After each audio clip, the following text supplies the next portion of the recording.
Mimi nafikiri kwamba Dr. Samia Suluhu ungelipaswa kuungana na Dr. Gwajima, Askofu Gwajima kwa habari ya kukemea hizi habari za utekaji na dhambi zote kwa ujumla ambazo zinafanyika na wanadamu au na Watanzania.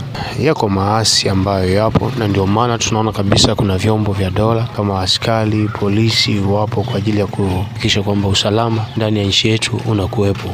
Ndio maana kuna vibaka wanaiba, wanakamatwa, maaskari ni kazi yao, na wachungaji pia wakisimama kukemea vitendo kama hivyo vya uharibifu, na pia kuwafundisha wananchi ili waweze kujua madhara ya kutenda yaliyo mabaya.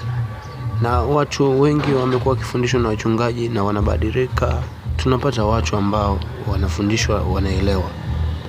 Vile vile pia wako mashehe, maimamu, nao wanaweza kusimamia kukemea vitu vya uharibifu na uvunjifu wa amani kama hivyo. Ulipaswa kuongeza nguvu kwa hao maaskari kuhakikisha kwamba usalama unakuwepo ndani ya nchi yetu ya Tanzania. Haiwezekani Tanzania ikawa na watekaji wawili au watatu wasiweze kukamatwa. Sio rahisi. Ni kitu ambacho hakiwezekani kabisa, kwa sababu tunalo jeshi la polisi ambalo ni kazi yake hiyo. Walipaswa kabisa kufanya hiyo kazi. Ogopa sana hii. Nebukadneza alichukua nafasi ya kuweza kujivunia kwamba ameijenga ile nchi yeye kwa mikono yake na akajisifia.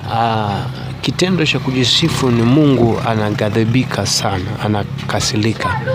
Mungu anataka kwamba yote yafanyike kwa amani, yafanyike kwa utulivu. Yasipofanyika kwa utulivu, manake amani ndani ya nchi inapotea. Ulipaswa kabisa kuungana na Dr. Gwajima kuhakikisha kwamba usalama wa wananchi unakuwepo, kwa sababu hapa hakuna dini wala ukabila. Sisi tunaenda kama Tanzania, ili tuende kwa amani lazima tuweze kujaliana. Usiangalie huyu ni dini gani, huyu ni kabila gani, huyu ni ukoo gani. Kitu kikubwa ambacho kinatakiwa ni sisi kuweza kuthaminiana. Ile thamani ya mtu ndio ya msingi sana katika nchi yetu ya Tanzania.